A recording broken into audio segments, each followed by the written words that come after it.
a.m. Eastern Standard Time. We're about 1 hour and 15 minutes out from UFC Saudi Arabia, and just doing a little bit of cleanup.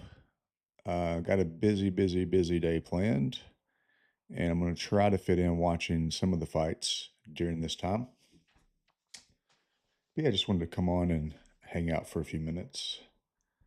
And let me go over here and adjust my, let's see. There we go. Perfect. So yeah, just getting my day going. Had a little bit of breakfast. Ready for UFC today. Got a lot of stuff planned. And two fights that I'm super interested in today is going to be Israel versus Amavov, and of course, uh, Magomedov versus Michael Page. I'll be honest, I've got money on both of those fights. And for the main event, let's just look up and see real quick. Okay.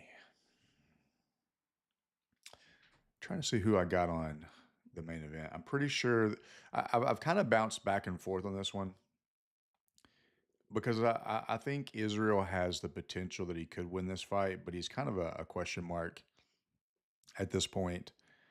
He looked like he really struggled. Man, he struggled cutting weight. If you watch some of the UFC YouTube channel or socials on the lead into the fight this week, and even just all on X and Twitter, there were video streams of him sitting in the tub cutting weight. And we all know weight cutting can be very tough on a lot because of a lot of different variables. But I'm almost to the point now where, man, I feel like the same way Alex Pereira had to jump up to light heavy. I kind of wish that Israel would as well. I think it kind of zaps him a little bit to cut weight like this at this point. And the older you get, and the more naturally your body is holding weight, the more difficult it is. You have to start to think like, is it worth the stress on your body to do the weight cut? So at first, and in fact, you know what? Karate Combat uh, just got sponsored by Cloudbet. I'm pretty sure on Cloudbet that I put $10 on Israel, but over on FanDuel, I actually put $10. It looks like on Amavov. I believe the odds have. Ooh, who do they have as the favorite?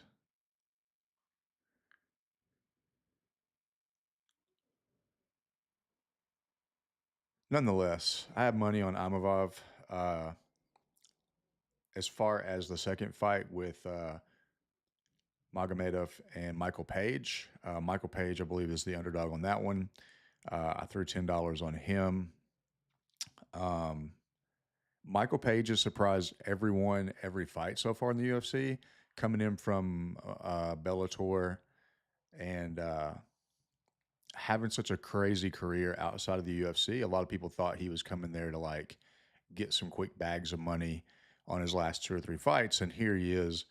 Uh, you know, doing very well in the UFC. Now, we just saw like the double spinning back fist from Magomedov in his last fight. So I don't think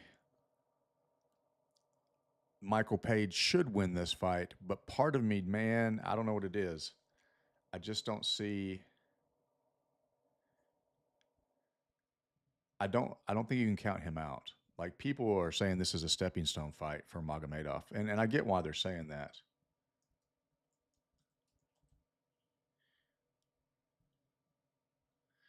And let's just check something really quick because I'm pretty sure even though Michael Page had a couple wins, did he not lose his last fight? I feel like he did. So we're gonna check and see. Uh, uh, uh, uh, uh, uh. gonna show me right here. No. Come on, show me his damn record. There it is. So yeah, he okay. And dude, even the one where he lost, I think it was arguable that he lost that fight. So you see Bellator back in March 10th, 2023, he got a win. Prior to that, he had one loss in May of 2022, kind of a long layoff between May and March of 2023. Prior to that, he had one, two, three, four, five, 6 wins in a row. And you can just see, look at all the green. Outside of the UFC, this dude had 2 losses, right? And people wrote him off immediately as he came into the UFC. Um, but man, that first match that he had was against Kevin Holland, and he won that one. And then the last match he had was against Ian Machado Gary. And dude, I'm almost certain if you go back and look at that fight, it could have went either way. Like that was an excellent fight. Um, I can't remember exactly how it went down. I feel like Gary was trying to like actually take him down and use jiu-jitsu because he was not getting anywhere. And we all know Ian Machado Gary's striking is excellent. So he was really struggling against he was really struggling um, against them. But if you think about it, look at the level of talent they threw him in right away. You can tell it bothers him. So I don't know. Sometimes I feel like his Kevin Holland psychologically um, struggles. It's like I feel like he's scared to put it all out there. We've seen some matches where he has, but nonetheless, like that was a definite win. Kevin Holland definitely lost that fight. It was a unanimous decision, but we know Michael Venom Page won that one. Now, if you look back, it was a unanimous decision that Ian Machado Gary won, but I feel like I'm trying to think back. Either that was a closer fight than people realize, or I'm just remembering Ian Machado Gary struggling with the stand up with Michael Page. I'm gonna go back and rewatch that one actually. But today, the fight he's in today, dude, this is no slouch. Like when you look at Magomedov, woof, this dude is 15-0. He just had that last fight was like a finish with like a spinning double back fist, clock, clock, clock, right? There's no reason why Magomedov should not destroy Michael Venom Page. But my point is, like, dude, you can't count him out. Uh, he's just one of those dudes that I like. Until he's done, I don't think he's going to be done. And I feel like this is going to be a really, really, really exciting, fun fight to watch. So uh, here it is, right here. KO spinning back fist. Notice they put it plural because it wasn't just a single; it was a follow through, a double, which was wild. But win unanimous decision, win TKO, knees and punches, decision, knees and punches, decision, knees, TKO punches, TKO hook kick, KO elbow, TKO knees, KO knee to the body, TKO punches, TKO leg kick, TKO punches. This fight is going to be an absolute banger. Um, and he should win, right? He should definitely win that fight. But we're going to take a look and see if we can find, I believe it's this one right here. So watch. He steps up. He threatens. He raises the front left leg. He threatens and follows back through with the left elbow. Bash. Like you don't usually see that because when you do the spinning elbow, usually there's typically a circular motion where there's follow through, right? So as that right elbow right here, as he starts to throw the kick, he lifts the leg, he shifts the weight off the back leg. As he comes forward and sets the left leg on the ground, boom, he does that. The momentum is going. You can see that he stopped rotating the hips and already started to preload the rebound to come back with the left. That was wild because so many dudes they just follow through, right? Because if you miss or you like return strike or you've got your back to them at that point, the takedown is there. There's a lot of risk to throwing anything spinning, especially the spinning back fist or spinning elbow, more so than the kicks, because of the placement of the hips and usually both of your feet being on the ground, whereas the kick, at least one leg is on the on you're spinning and throwing like a spinning heel kick or something, right? So that was an excellent one, dude. I really enjoyed that one. It was a surprise. I remember when we saw it, like that was a wild series. Let's see, is this from another angle? Boom. And see how fast it was? Like the slow motion shows you all the details, right? But to watch it at full speed, it was such a surprising pop up. Boom, he's out of there. So Michael Venom Page better watch out. But for me, I think you can't count out Michael Venom Page.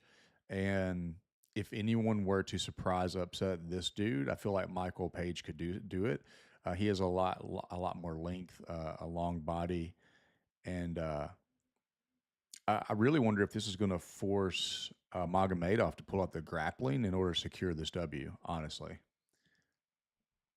All right, so that's the two fights I'm excited card, but overall, that's the two I'm really excited about right here. We want to see these two fights, and regardless of who wins or loses, I don't care. Now, I didn't do anything for Fight Farm in this fight. I thought about doing it, but we're doing some revamping on how we're doing um, the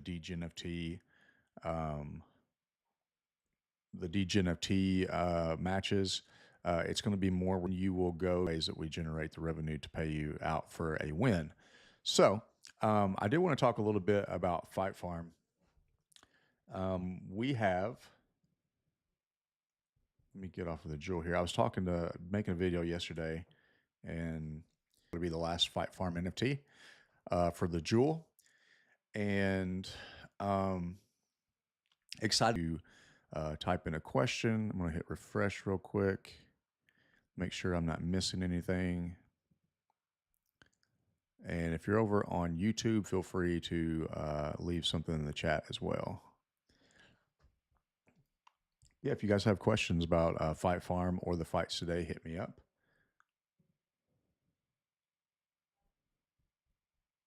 So on UFC 312, February the 8th, that's next weekend, we have Drysis Duplessis versus Sean Strickland. This will be another excellent fight between these two guys. As those who know me, I'm not a big DDP fan. Definitely rooting for Strickland on this one. As far as the NFTs go, this was a Spice edition. So if you're familiar with Akash is a token over here in the Cosmos, and I believe it's sitting between the $3 range right now.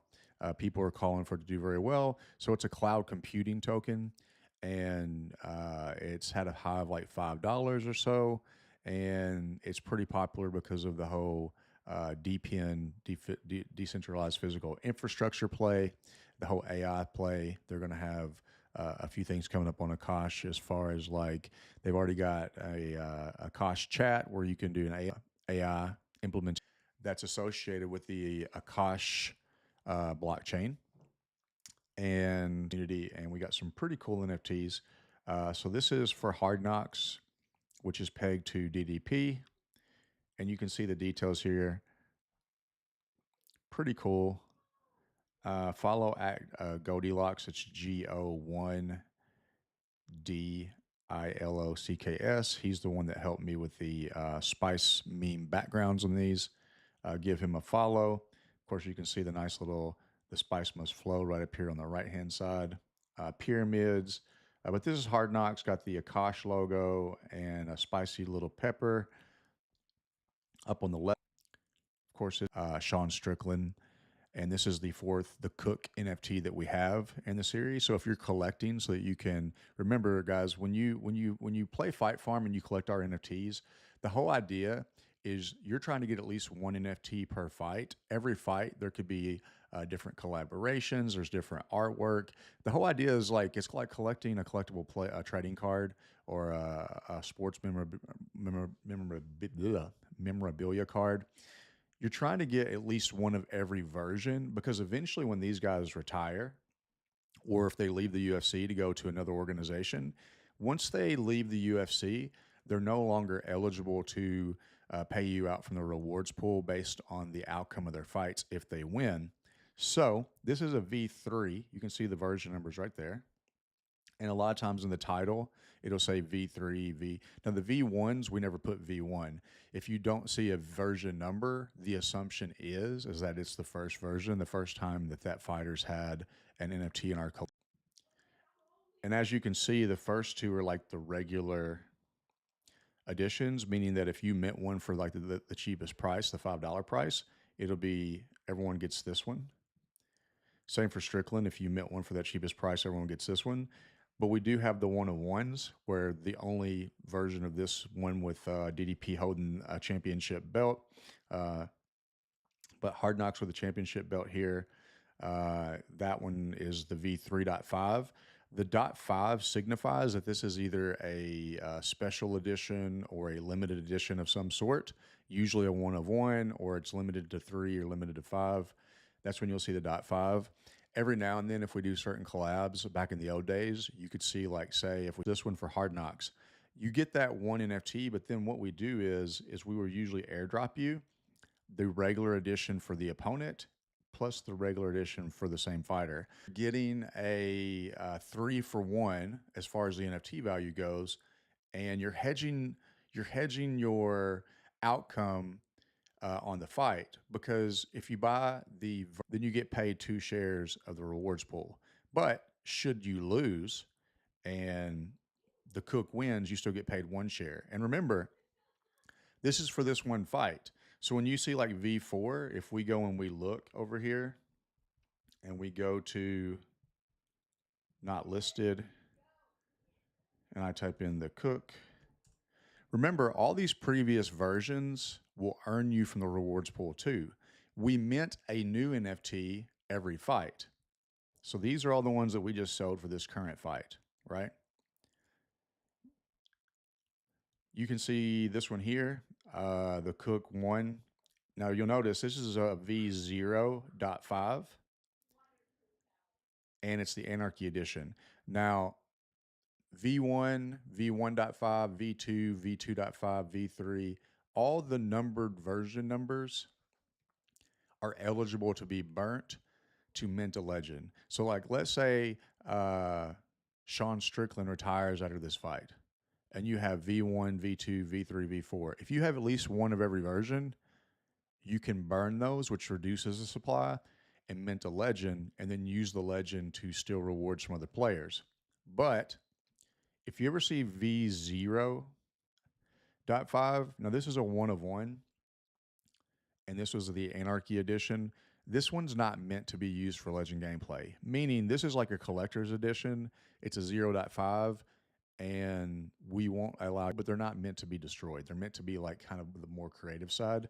Whereas you see like these, like think about it. You've got this V 3.5, right? So these V3s here is all the same artwork. This one, this one, this one, this one, this one, right? Do you really care if you're burning a lot of those to reduce the supply to mint legends? No, because as you burn them off, the supply of that specific version gets lower, which means the value of the ones that are left should go up, right? That's the whole idea, is you expand the supply to grow your rewards pool and to grow the game and to grow adoption. And then once that fighter retires and there's no like utility as far as like ability to earn inside of the fight farm of the game, then you need a reason to reduce and control. So most of them will be able to be burned per version. So this is the V3 right here. Of course, the ones with the spice and the fire and all that stuff, that's the V4s. This was kind of a little cool Western one we did. Now this one, honestly, it's a one-of-one. It should have been a 0.5, and we mislabeled it. But even if we don't label it and we allow it to be used to be burned, do you think out of all the threes, if you need a version three, are you going to go purchase this one? It's a one of one. You can't get this artwork, this background at all. Would you purchase that for a higher price and then burn it to go towards a legend? No, most likely. These over here will all be competitively priced. There's like 1, 2, 3, 4, 5, 6, 7, 8, 9, 10, 11, 12. There's like 12 of those, right? So you're going to purchase one of those at a much cheaper price, and the artwork's all the same, so they'll be the ones that get burned. That's like these with the derpies. Do you think this Sean or this Hard Knocks pegged to Sean? Do you think this derpy one with the dirt belt, it's a one of one? Do you think it's going to get burned? Probably not. Whereas if you look at the other ones here, right? There's multiples of these. These are the ones that would likely get burned. And even then, like who wants to burn the derpies, right? Now, we will point out this one here is I believe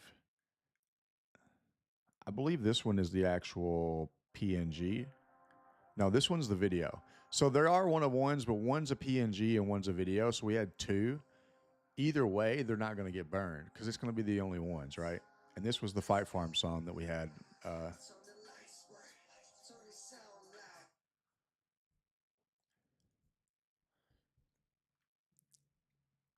yeah, when you're looking at version numbers, I just don't think certain ones are going to get burned. I don't think this one will get burned. I don't think the derpy one here will get burned. I think some of these multiple derpies will get burned.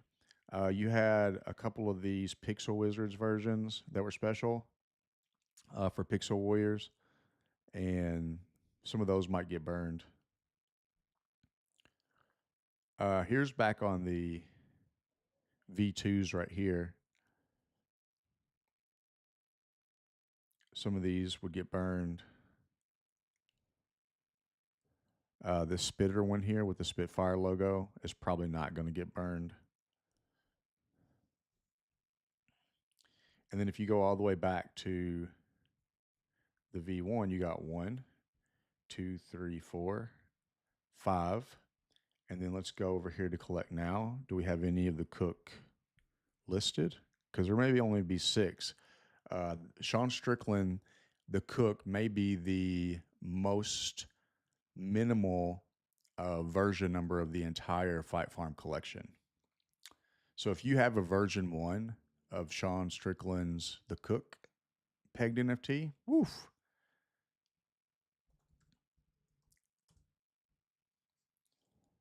So we have a few of these for sale. That's the new ones. So if you go right here on that version 1, that version 1 has 1 for sale. And then what do we say? 6 over here. So what does that tell you? No, there's 5. 1, 2, 3, 4, 5. So you have 6 total. What does that tell you? You can only potentially have a max of 6 the Cook Legend NFTs minted. Do you think we're going to see that? We won't. Why? Because what'll happen is let's say you have a V1, a V2, a V3, a V4, and that's all you had. And you didn't have to purchase any other NFTs. The V1 is the most rare. So if you weren't here to get one of those 6, it doesn't matter whether you have a V2, V3, V4, you would have to come back to the secondary market to purchase this. So do I think some of these people will list the Cook version 1 and try to sell it? Of course, because whoever ends up with the Cook Legend NFT, I don't even know that they would risk it and try to steal half the pot, because if they bet incorrectly, if they choose the wrong fighter to win and they lose that NFT, they're losing one of the most rare NFTs in the entire collection. I have to look back and see. I'm not sure that we have a fighter NFT that has minted less than 9 we have a lot there in the 10 to 12 range. And then, of course, as the brand has grown and the players has grown, a lot of our V1s on the first time that we hosted, even though fighter in the entire collection. And if you look here, we have a total of 2,043 NFTs. Right now, listed on the open market is only 194. The majority of those are going to be older one-off NFTs from previous versions, and then of course any of the latest multiples you would see listed. Uh, but yeah, think about that from a fighting perspective. Um, he's going to eventually retire, and when he does, these NFTs will be burned. Let's say out of the six, the first one's burned, you go to five. The second one gets burned to go to be a legend, you go to four. At that point, even if you had all of them and you burnt it and you minted a legend, is it going to be more or less risky or more or less profitable for you to mint the legend and then try to use it to steal money from other players? Or is it going to be easier for you to come to the secondary market and you know there are players out there who came on board later? Maybe they have the V2, 3, and 4, but they don't have the V1. You could list that thing for $100, $200, and someone's going to buy it, especially if they're a huge Sean Strickland fan, or especially if they realize if they're a hardcore Fight Farm fan, and and it's not about him being popular or the controversy. No, it's about when we launched that NFT for him, he only sold six. Now, did he sell six because of the controversy? Did he sell six because people just didn't like him? You got to remember the fight that this one was on. Let's see how long ago that was. I bet you it was 2 years at least. Let's look at the history. Okay, so that's a year ago. So this might have been right at the cusp of Sean Strickland's like stardom beginning to take off. Let's see if there's any more that show. So this was a year ago. Um, let's see a year ago, like who he was fighting. Let's go 4 fights back effectively. Now, it is possible we skipped a fight on Sean because we can't always get every single fight. So you had Paulo Costa, which he just won. You had DDP, which he lost to. You had Israel Adesanya, which he won. Imavov. Man, he's beast. Was that a year ago from the inception of it? Mint a year ago. Okay. Dude, I don't remember who he fought for this V1. For some reason, I did not think it was any of these guys. Because I remember doing like Paulo's NFT against him. I remember doing DDPs. Of course, you have the newest one. So this would have been Israel probably. So that's probably what it was. We probably did. That had to have been it, and that was 2023. So the first fight that you had, the Cook, was the Cook versus Israel Adesanya, and you know what? I remember that NFT as well. So if we go back over here,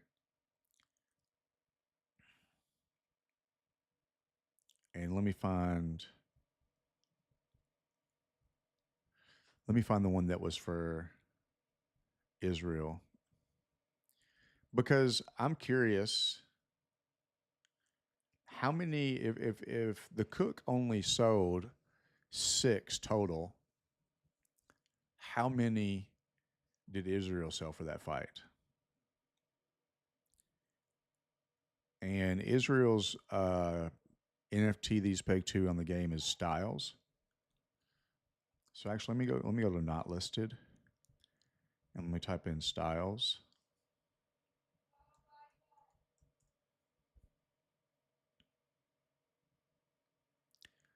And let's get to,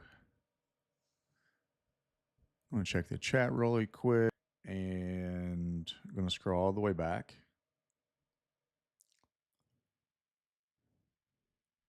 So one, two, three, four, five. So it'd be the same thing. So they sold like six and six. Now some of that it shows you like even a year ago how wildly different Fight Farm was. Like we had some fights where we sold 10, 12, 15 in um it was really like maybe December-ish of 2023. I think that year was one of the first big sales that we had. And think about that. So the same thing goes for Israel Adesanya. When and if Israel retires, if you have one of these V1s, because I'm assuming if there's five here, right here, if we go to the main one for the collect now, I'm assuming there will be at least one listed, and that's usually by us. And we do. We have one listed right here. So that's six total. It'll be the same thing. Like Israel fans and Sean Strickland fans, both of them have a decent fan base. Both of them have a love hate fan base as well, right? A lot of people dislike Israel Adesanya. But you're looking at two of the least sold NFTs in the entire Fight Farm collection with a total number of six NFTs. I can't think of a fighter who has, because even if you go back, I believe the Jewel, we had Dustin Poirier versus Justin Gaethje was like the first fight on OmniFlix, I believe, that we ever did.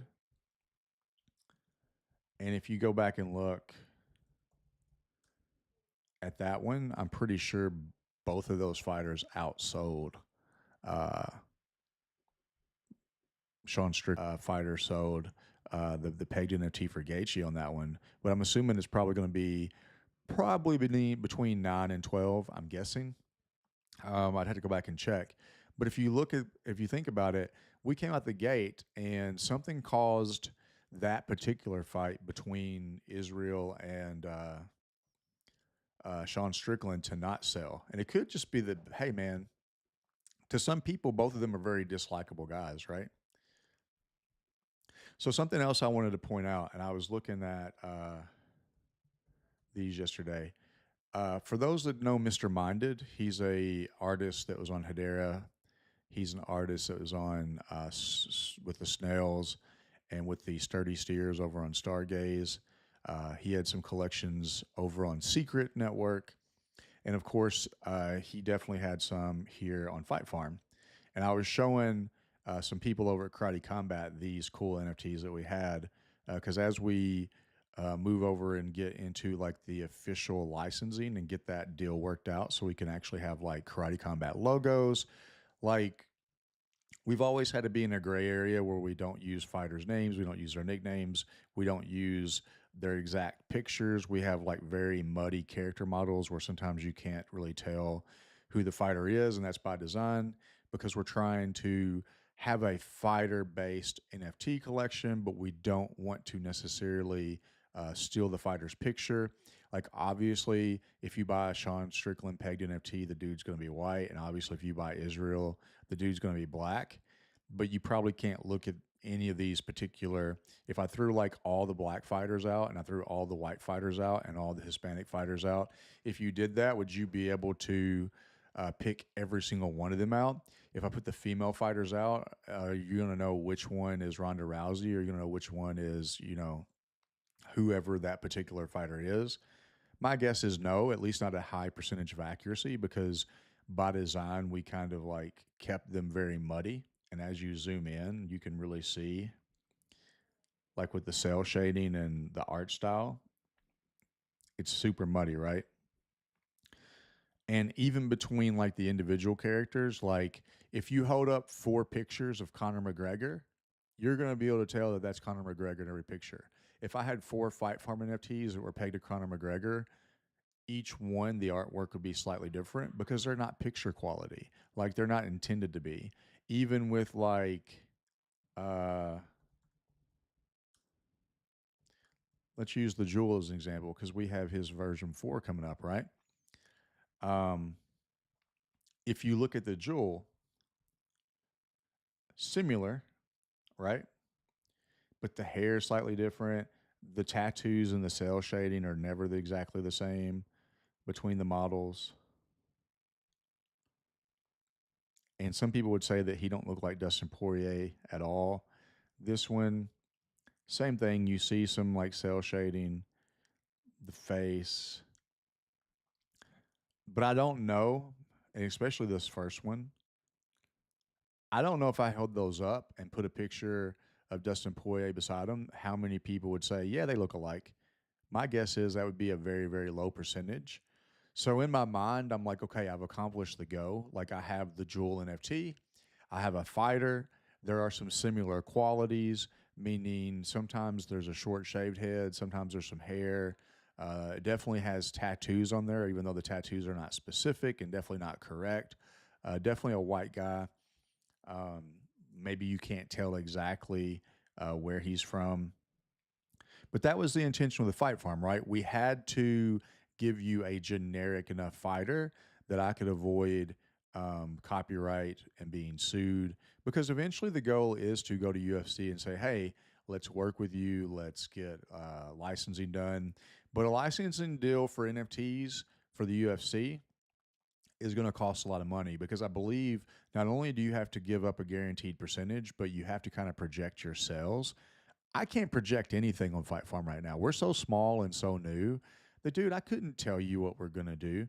Um, so I can't really do that, and we don't have the capital. I don't have the capital to do any kind of business work. Any of these Hot Shots NBA, the official NFTs that you see of video clips for UFC, all those are like big companies with people with capital, right? These are people who could go to the UFC and apply for those things and do it.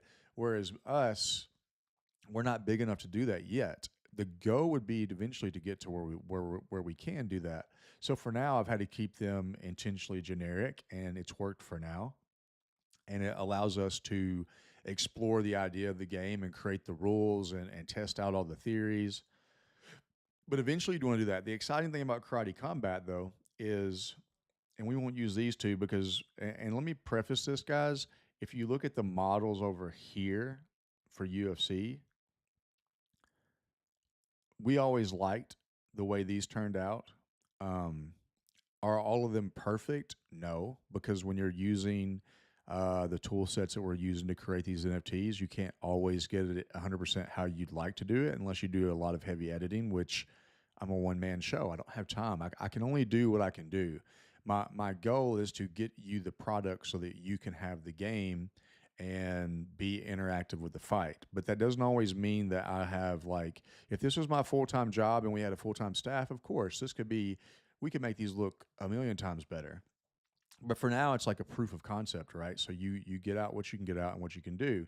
Well, when I was doing the proof of concept and trying to get this, I was so embarrassed because we used to use a different AI, and the AI feature that we use for our been able to correct the way our artwork looks. But if you look at these, this was not the intended look for these guys. Now, these guys were Influencer Fight Club. You had Postmaster and Heck, which both of them are active on Twitter. If you want to learn more about karate combat in general, you look at how messy and how much line work is around the body and all that kind of stuff. Like, this was an awful, awful, awful intro. Even these right here.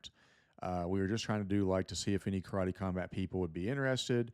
You can see the latest ones that we did looked a lot cleaner, and that's with the new AI that we just picked up.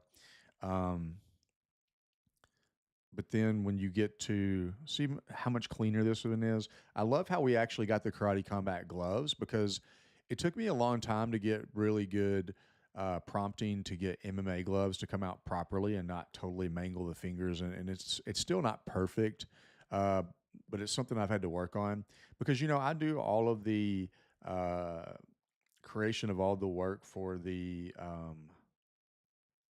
like the templates, the card templates, and the logos. I do some of the backgrounds if they're separate backgrounds, but when it comes to the actual like creating of the fighter, I wanted to have something that looked good, and I felt like these turned out okay.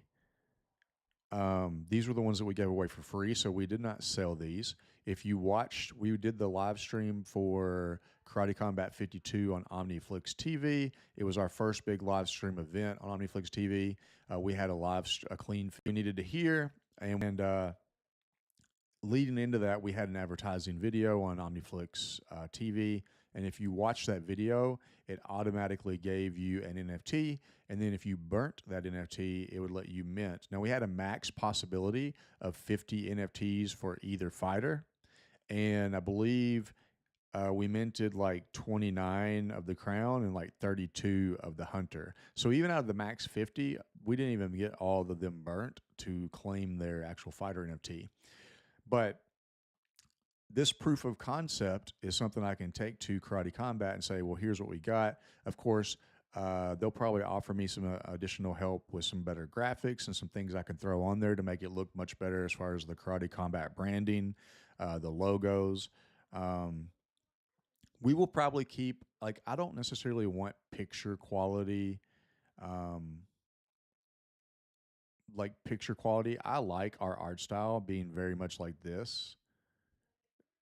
It makes us different. It makes us stand out. Like anyone could throw a picture, and there's already other Karate Combat NFTs over in Hedera, and they do a great job. And they have like their own photographers, and they go in and get pictures of the fighters. Um, so I don't know that we'd want to go like picture quality than these. These early ones, man, that I did, like the line work and stuff was awful. It was super muddy.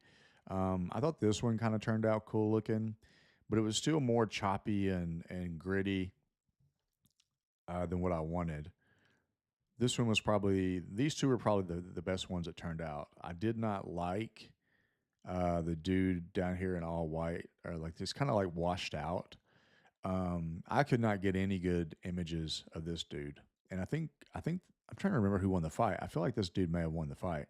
Nonetheless, um, the future versions of Fight Farm in the Pit that we do for Karate Combat, once we get the licensing and get permission to use fighter names, fighter the real nicknames, the actual Karate Combat logos, like we'll try to up our quality of NFTs. And of course, the pricing may be a little bit different. You can see, like, on average, the cheapest versions of these NFTs over here for Fight Farm are like $5 typically. Every now and then we have a sale for $3. Some of the one of ones and limited edition ones, you go upwards and can end up near between 20. We've had them go all the way to $90, right, for the one of ones. Usually those are with special collab artists, and there's a lot of interest not only from the Fight Farm community, but that collab artist community as they come in and want to pick up those fighter NFTs because of the artwork from the artists that we worked with. Mr. Minded's a good example of that. Maria from Lynn from Cosmos, Derpies, Bob over at Derpies, Archie's. We've had so many cool collabs, and those NFTs have sold pretty well. So when you think about what we're doing over here, though, with what we want to do over here with Fight Farm in the Pit, is there's no way for us to pay UFC fighters directly because we don't have access to them and we can't use their likeness anyways. Now, if we ink a deal and get this this informal deal set up with Karate Combat soon, we have to give them a percentage, and that percentage is split between the community and the fighters. Now, the thing you have to understand is, like, fighters are fighters. Not all of them in Karate Combat or any organization, they're like the general public. Some people are going to care about crypto and Web3. Some people aren't. Some people are going to think it's cool. Some people are going to be indifferent. Some people are going to think it's a scam or something that's a trendy thing that's not going to last. So I don't expect 100% cooperation or compliance. They will get some sort of crypto to the fighters in the form of a percentage going to some sort of wallet address, and I'm assuming they'll save that. I don't know what they'll do with it or how that works. If it goes to them directly, I don't know exactly what they do. But the fighters who want to work with Fight Farm, it is so easy when we go to sell an NFT. It is so easy for us to include your address right in the contract, and you earn directly from each NFT sale, it's so easy for us to take your wallet address and add it into the at the collection level and uh, put you into the royalty so that anytime there's a NFT sold on the secondary market, that you can get those kickbacks. And that means that some of the NFTs that we sell, even the basic editions, that means that some of them could have a higher price. The reason why is different fighters might demand or be able to command different they might be able to demand different levels of compensation. So let's say Fight Farm in the Pit, we go over and we have a $5 base rate, meaning if the fighter doesn't care, we're going to charge $5. Out of that $5, X percent goes to Karate Combat for their percentage for the licensing deal.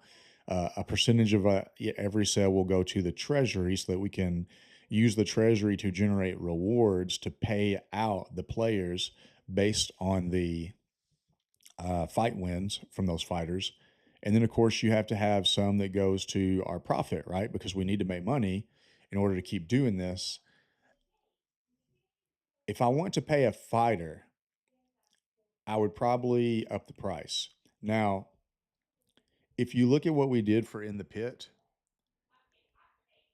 you'll notice on these two guys from IFC, because I had their permission to use their names and their likeness, I was able to throw a fighter official emblem on there. And the reason I did that is because when I did the contract, I put fighter official on there because Heck said, yeah, you don't have to make up some random name. You can use the name Heck, which is his Twitter name and is what he goes by when he fights.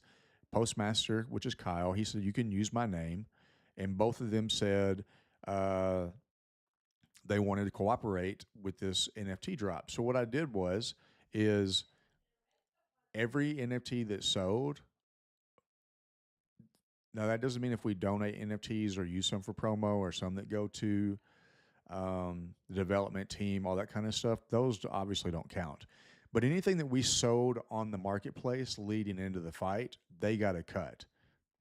And then what we do is we mark them fighter official, because if you get a licensing deal from Karate Combat, like the brand and the company use their names and their nicknames, the fighter doesn't have to care or participate, right? That's probably part of their contract. Hey, Karate Combat can do deals with video game companies, with NFT companies, or using that to promote more famous, more popular, they draw more money. They can negotiate contracts with Karate Combat. The same would go for us. Like if it's a low level fighter that's newer, he doesn't have a lot of pull, he probably doesn't even make the most money at Karate Combat. If I'm selling them for $5 and I say, hey man, I'm going to sell them for 6 and give you $1 per NFT, if you work with us, you put it on your socials, you promote us, you talk about us. Maybe you can get a T-shirt and wear it. Maybe you can put an emblem on your walkout or your rash guard or your shorts. All these different things that can help grow Fight Farm as a whole and Fight Farm in the Pit as far as a game. Like we can ink deals with fighters. Now, just because one fighter gets paid $1 doesn't mean I can pay $1 to every fighter. Because if a champion comes over, he might say, Chris, I don't care that it's not a 1 of 1. I don't care that it's not a limited edition of 3 or limited edition of 5. All those get higher prices anyways, which will increase the price that you have to pay out to the fighter. Why? Because we're making more money. If I sell a regular edition for $5 and I say, hey, fighter, I'm going to pay you 6. I'm going to pay you 1, I'll charge 6, right? You get your $1 cut. No. From a percentage basis, like, well, $1, um, let's see what this is real quick. I'll do the quick math on my trusty iPhone calculator. So $1 is 16% of $6, right? So that means he's getting a 16% payout of the cost that we sell the NFT, the revenue we create from the NFT. So if I take $50 and multiply it by times 0.16, that's $8. So that means on a $6 NFT, if I give them $1, that on the $50 NFT, I got to give him $8. So imagine you're a fighter and you're the champion, Rend, for example. He's super popular. He's over. He's on a winning streak. He might come to me and say, Chris, I'll work with you. I've got the pool. I've got the championship belt. I get a lot of screen time. People's eyeballs are on me more than most fighters in karate combat. But I want you to charge $9 for my base, and I want $4 for every NFT. Do you think Fight Farm should say no to that? No, because even if we sell less NFTs, we probably would wash out on the limited number that we sell for the much more larger price. But if that fighter is in demand and the game and the NFTs in demand, players are going to collect it no matter what because they know that the resale value down the road, if I have to pay 5 for it now, the resale value down the road is going to be X. But if I have to pay 9 for it now, the resale value down the road could be much, much higher, right? Almost double. So you're talking about like if a $5 NFT 4 years from now is worth $100 on the secondary once that fighter retires, that means that you have to look at going between 5 and 10, right? That's going to be double. So that means it should be at least 200 for the other fighter. Now, there's other variables. How many did you sell? How many get burned to mint legend NFTs, et cetera, et cetera, et cetera. Karate Combat in the Pit. I can't wait to do some NFTs that actually look good. So far, I think that the ones we have over on the UFC side of things, MMA side, look much better. We actually had some really cool looking ones for a grappling match. But yeah, guys, we got 2043. For those that don't know, this is a stake to earn game. Once you purchase the NFT, you have to come over here to Dowdow to Fight Farm Main Event Staking. You connect your wallet. You can see right now we've only got 976 NFT stake. That's about 47%. There is a 2 week unstaking period. That's the amount of time that you have to wait after unstaking Fight Farm Main Event NFTs before you can withdraw. And of course, this DAO is not a DAO that decides anything. We use the staking mechanism to keep NFTs locked off the market because there's a supply, demand, and a market effect on that, right? So if you have 20 NFTs for a fighter on a single version, but 47% of them are locked over here in staking, that means the other half are over there doing it. So instead of competing, we're up a lot more. So your resale value when you're competing with less people should be doing much better there. So another thing I want to point out this morning for you guys that are Stargaze fans, Sneaky People launched this morning. You may not be eligible because there's 4 stages, but the first stage launched this morning. And let me refresh this. But I went and picked up two tokens per wallet. They're sitting at 34% already on stage 1. So this stage ends in 19 hours tomorrow morning at 7 a.m. And then stage 2 will begin. Now, stage 2, the price goes from $9 to $10, and you can only get one. Stage 3 goes to $11. And once it goes public, it goes $12. So you have a $9 to $12 range. But the people over at Sneaky are pretty cool. I met some of them at NFT Nashville this year. And I heard from a little birdie there's a Fight Farm Chris sneaky person in the collection that's a one of one. So if you want an NFT that has something to do with Fight Farm and me and my dorky looking self, um, let's see if you could mint it, right? Maybe you'll get lucky. And I might buy it from you. It'd be cool to have my own NFT. But yeah, guys, that's all the news I got for this morning. Hope you enjoy your Saturday. It's almost 12 o'clock. We're 15 till. UFC will be starting shortly. Guys, enjoy the fights. Like I said, looking forward to this fight. Can't wait to see Israel Adesanya and Imavov versus the co-main event is going to be Magomedov and Michael Venom Page. Definitely looking forward to those 2 fights. We will see you next time. Definitely check out Fight Farm. Don't forget to support us. We have Karate Combat KC53 coming up, and that will be, I think, around ETH Denver, which will be the lasso ready to get that kicked off. We've seen some KC Karate Combat events, but we haven't seen any IFC events added on so far this calendar year. So yeah, man, got a lot to look forward to. Don't forget that we have UFC 312 next weekend. I will be dropping more NFTs for the pay per views coming up in February, March, and April.